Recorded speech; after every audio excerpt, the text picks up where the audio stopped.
Hello, everybody, and welcome back to the podcast. A lot to go over. A lot of stuff has happened so far in MLB Free Agency. Just want to keep you updated real quick. I'm going to be coming out with the video on NHL predictions and everything that's went down with that over winter break. So probably in the next 2 weeks. But for now, I'm just going to be doing MLB Free Agency when I can. Kind of busy with school, but going to try to keep doing it since we're right in the nick of things. And I'm going to come out with my top 10 players at each position. I've already done starting pitchers and relievers, so just got to do a couple more positions. I'm going to do outfielders and infielders, and that's really it. But anyways, the purpose of this video is to talk about what's gone on so far, because we've already had a lot of signings and just a lot of rumors in general. But so far, let's go over the signings. So first off, Rays extended Wander Franco for a 12-year contract worth more than $200 million. I'm a Red Sox fan, so, I still appreciate the Rays and all the analytics they do and everything they do to make their team so good on a $53 million payroll. I think it's really remarkable and special. And I'm happy they, locked up a franchise player, and they're not the team that just loses their best guy every year. That'd be kind of sad and depressing. But anyways, so far, the first big signing was Eduardo Rodriguez. He leaves the Red Sox, 5 for $7, $78 million. Good job by the Tigers, I guess. Excuse me, sorry. They're trying to rebuild their team, and they get Rodriguez on a serviceable contract. It's not superb, but it's pretty decent. Obviously, he didn't have good numbers this last year, but his peripherals were great. Had a good FIP, Sierra, all that, good advanced metrics.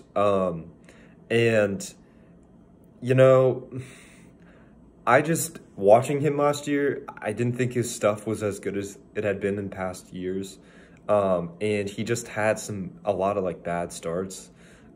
Usually Erod's goes 6-7 innings, gives up 2-3 runs, and it's pretty solid, and he'll throw in a clunker every once in a while. But he was more streaky last year. He had a lot of clunkers, and then he had a few games where he was really good. So kind of weird, but overall it's probably pretty good for the Tigers, as long as he's not their number one starter, because clearly he's not a number one. A good depth piece to add to the rotation, but you still need another guy, probably Robbie Ray, someone of that type caliber to be a contender and be good. So that was, the big one, and I'll probably forget about one of these. But that's the first one. Marlins, real quick, lock up Sandy Alcantara, 5 for $56, I believe it was. Awesome move by them. He's really valuable, and really should be pumped about that. For the Marlins, absolute steal. He's got great stuff, throws hard, young, so great job by them. Aaron Loop to the Angels, 2 years for $17.5 million. Really like that signing for them. They need a bullpen piece. They need help in that bullpen, and Loop has been great for 2 years in a row, so you can't criticize that. They also signed Syndergaard, 1 for $21. My opinion on that, it's a good signing. Like I've always said, I'm fine. I'm happy they finally signed a starter. Thank the Lord, because they've needed to do that for years. So they finally signed a starter. And look, Syndergaard, I guess you give him 1 for 21. He could win the Cy Young, or he could pitch one inning. He could get hurt, or he could win the Cy. He's got the stuff to win the Cy Young. That's the caliber player he is, but he just gets hurt all the time. So hopefully he doesn't get hurt, and hopefully it works out for the Angels. Giants re-signed Wood and DeSclafani. Good job by them, locking up some key pieces for their team last year. Really going to help them out in the future. DeSclafani was a great find for them. Same with Wood. Really helped out their squad, and they both got good contracts for them. Matz was 4 for $44 million. I didn't really like this signing. I don't think Matz is that good. I think he's pretty average. you know, I'm just not a huge Steven Matz fan. I don't think he's worth $11 million, and I think you're honestly just better off just taking a flyer on like Kluber, someone else that'd be a cheaper option, or just signing John Gray. Like I don't see the appeal in Steven Matz. That's just me. But the Cardinals do, I think, need a left-handed starter. So I guess that's why they got him. You know, so hopefully it'll be good for them. Kendall Graveman to the White Sox. Great signing by them. I think it was 3 for 24. Great bullpen piece. Really going to help them out next year. So good job by the White Sox spending some more money and getting him. Next up, we've got Eduardo Escobar, 2 for 20 to the Mets. Great signing by the Mets. Depth piece. Really need him. Definitely can use him. He's a good bat, RBI machine, decent fielder. And just a good MLB player all around. They also got Mark Canha and Starlin Marte. Again, these are just awesome signings. I can't criticize the Mets like I usually do. Marte was 5 for 110, or sorry, Marte was 4 for 78, and Canha was 2 for 26, I think. So these are both really, Canha is one of the most underrated players in baseball. Good fielder. Just awesome. He just grinds at bats. Like, he really grinds at bats, gets on base a lot. Really an underrated offensive player, and hits righties really well as a righty. And then Marte, I mean, what can I say about Marte? He had a great season last year. You know, not a great power hitter, but a plus defender and just a good hitter overall. Probably not going to hit a ton of home runs, but he's just a great hitter and a great baseball player. Was underrated. Now I'd say he's kind of gotten his credit where it's due. But I'm glad that he finally landed that big long-term contract that he's been waiting to get for a while. Hector Neris to the Astros.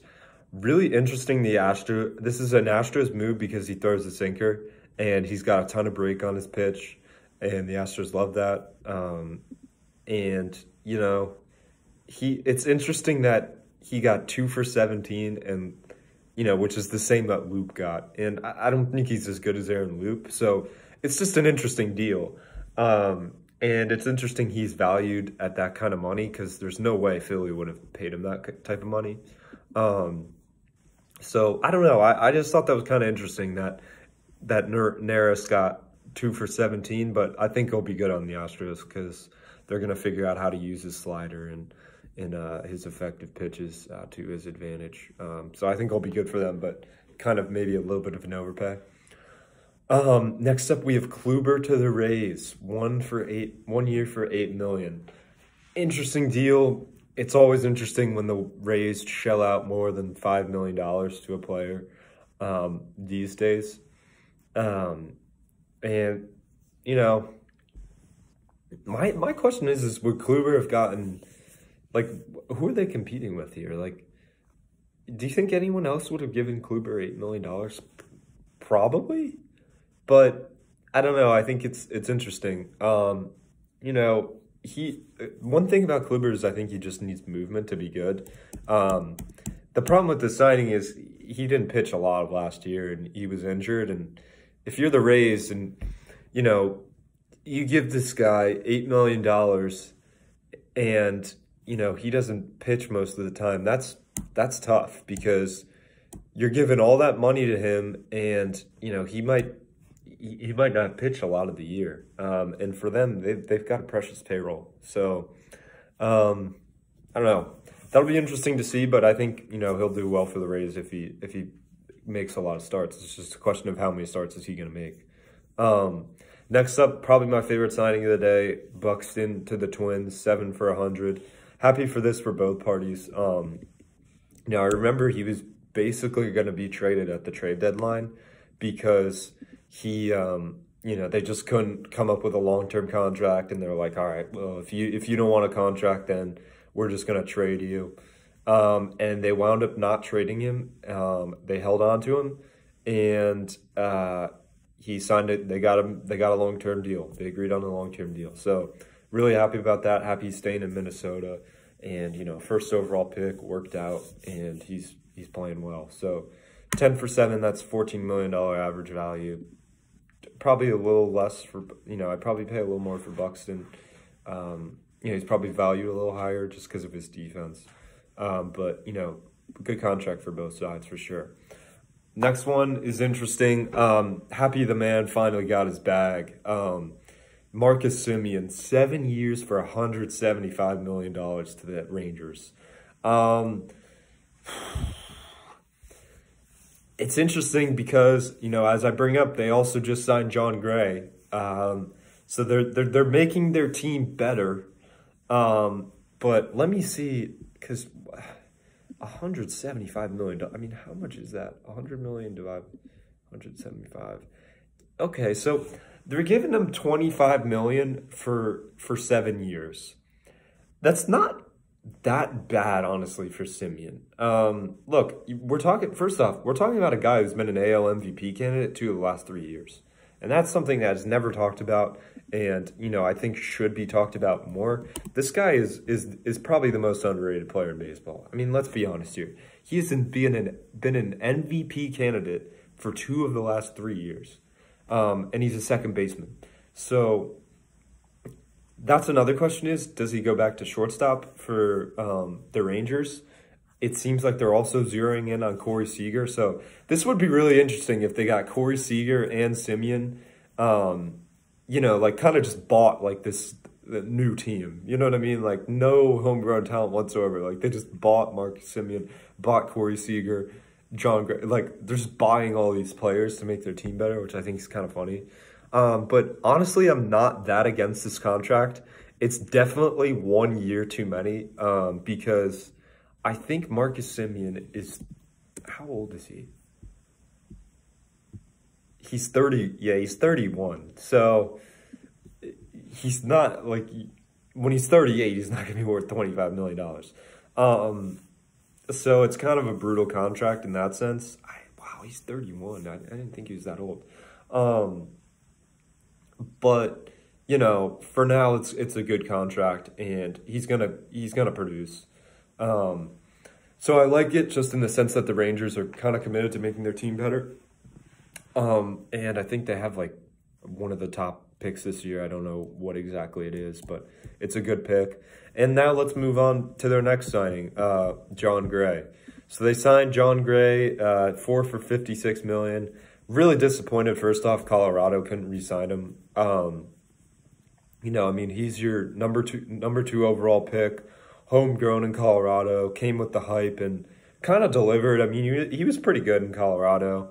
I probably like this signing best because you have to think his peripherals are going to, his numbers are just going to be better not pitching in Colorado. His numbers are just going to get better. So I think he's just going to be a better pitcher. What I like the most about this is Gray's not a number 1, which means that I think this means that the Rangers are probably going to sign another top guy, whether that's, I guess Gosman's gone, but Ray, who else is on the market? They're not going to get Scherzer. But Robbie Ray,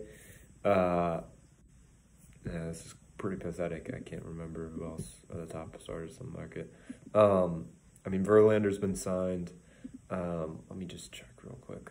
So Stroman is their big guy. I forgot, but Robbie Ray, Rodon, yeah. So they could get one of those guys too, which I think they probably will because they have the money to do it. So if they can get 2 starters, that's respectable. They're still not a contender. They still need way more pieces, but at least they'll have a presentable team at that point. And if they can get Corey Seager too, or Trevor Story. They would be a contender They could contend if they got Robbie Ray and Rodon plus Seager / Story plus Nick Castellanos. Maybe they could contend. Bullpen still sucks though. So it'd take a lot for them to be content. I remember looking at this team and I was like, this team is the worst team in baseball. Before they signed Semien and John Gray. their roster is just horrible. Like it just sucks. So yeah, that's the end for part 1. I'm gonna film part 2 right now.